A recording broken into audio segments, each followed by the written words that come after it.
On the morning of August 13th, 2018, a man stood in front of his house in Frederick, Colorado, and gave a television interview. He asked the public for help finding his missing wife and 2 daughters. He looked calm. He looked cooperative. He smiled. 48 hours later, he confessed to killing all 3 of them. This is the case that shocked an entire country, not just because of what Chris Watts did, but because of how completely normal he looked while doing it.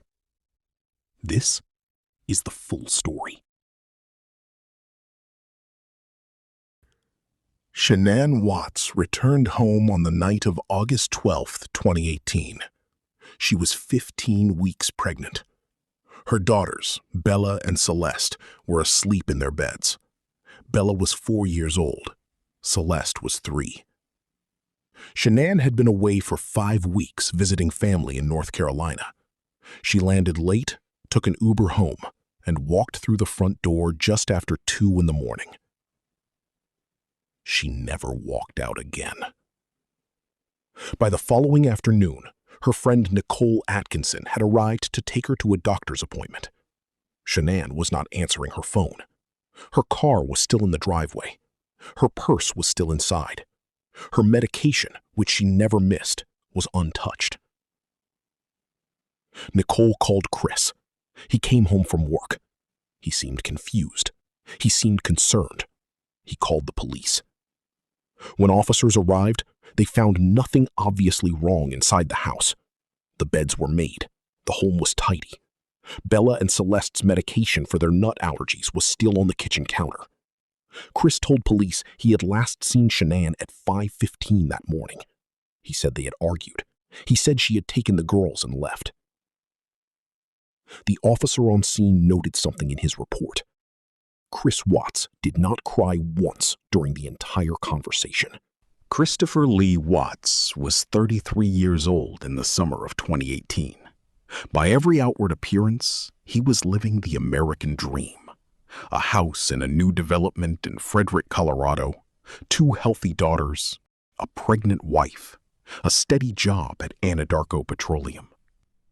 But underneath that surface, everything was unraveling. Chris had been having an affair for 6 weeks with a coworker named Nickel Kessinger. He was deeply in debt. The house was close to foreclosure. And Shanann, who had no idea about any of it, had just announced they were expecting a 3rd child, a boy they had already named Nico. According to later testimony, Chris had decided he wanted out. Not just out of the marriage, out of everything. Shanann Watts was 34 years old. She documented her life extensively on social media. Her Facebook page was full of videos, family dinners, the girls laughing, pregnancy announcements. To her followers, the Watts family looked perfect. On August 13th, the day after Shanann disappeared, Chris Watts stood on his front lawn and gave an interview to local news. He said, "I want them back. I want them to come back so bad." He held up a photo of his daughters. He smiled for the camera. Within hours, that footage was everywhere. Investigators moved fast. Neighbor surveillance cameras had captured Chris Watts loading something large into his work truck at 5:17 in the morning. Something he loaded alone, before Shanann's friend arrived, before he called police. The FBI joined the investigation. Agents interviewed Chris for hours. He stuck to his story. He had argued with Shanann. She left with the girls. He did not know where they were. Then, investigators told him they had surveillance footage. They did not tell him exactly what it showed, but they implied it was significant. Chris Watts asked to speak to his father. In what followed, investigators suggested that the footage showed him doing something to Shanann. They implied Shanann had done something to the girls. They suggested he could be seen as a grieving father rather than a killer if he told them the truth now. Chris Watts confessed. But the confession was a lie. He told investigators that he had strangled Shanann after watching her hurt Bella and Celeste, that he had acted in a moment of rage to protect his daughters, that the girls were already gone when he killed Shanann. Police did not believe him, and within 24 hours, they would know exactly why.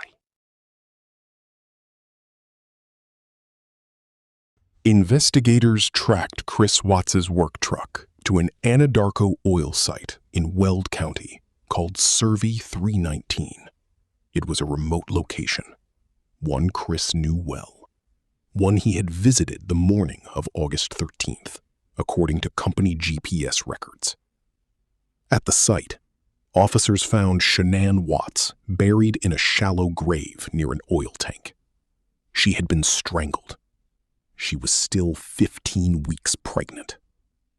Bella and Celeste were found inside 2 sealed oil storage tanks, submerged in crude oil. Investigators later determined that Bella, 4 years old, had fought back. There was evidence she had been alive when she went into the tank. The nation went silent. Chris Watts was arrested on August 15th, 2018. He was charged with 3 counts of first-degree murder for the deaths of Shanann, Bella, and Celeste, and 1 count of unlawful termination of a pregnancy for the death of Nico.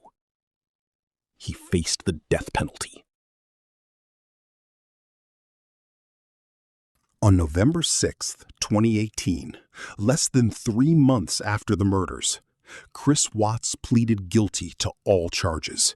He did so to avoid the death penalty. There was no trial.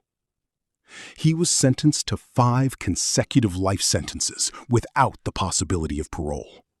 He will die in prison.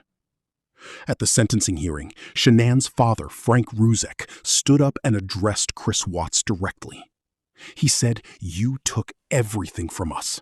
You destroyed our entire family. I trusted you with my daughter's life."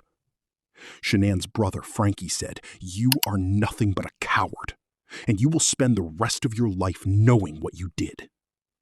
Chris Watts said nothing meaningful. He offered a brief, hollow statement. He did not look at the family. He was transferred to Dodge Correctional Institution in Wisconsin, far from Colorado, for his own protection. But the story did not end at sentencing. In February 2019, Chris Watts agreed to a second interview with investigators at the prison. This time, he told a different story, the real one. He had not killed the girls after watching Shanann hurt them. He had killed Shanann first, in their bedroom, while the girls slept. Then he had gone into Bella's room, then Celeste's. He described what he did in emotionless detail. Investigators sat across from him and listened. One of them later said it was the hardest interview of his career.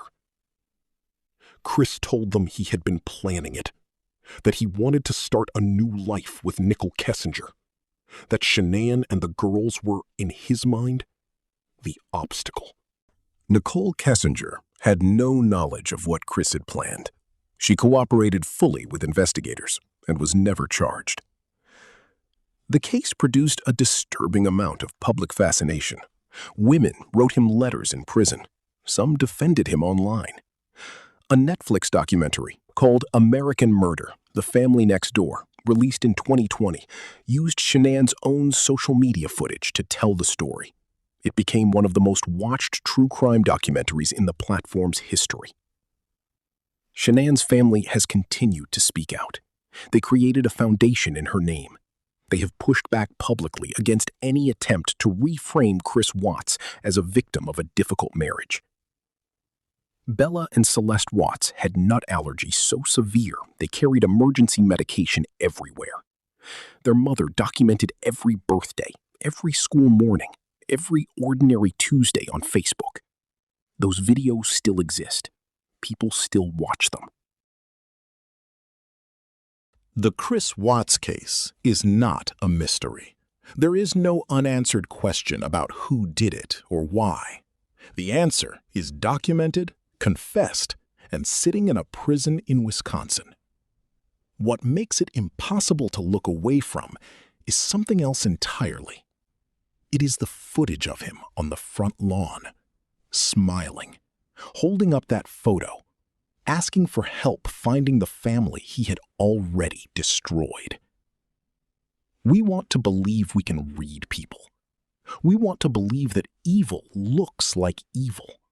That a man who just killed his pregnant wife and buried his daughters in oil tanks could not stand in front of a camera and smile. Chris Watts proved otherwise.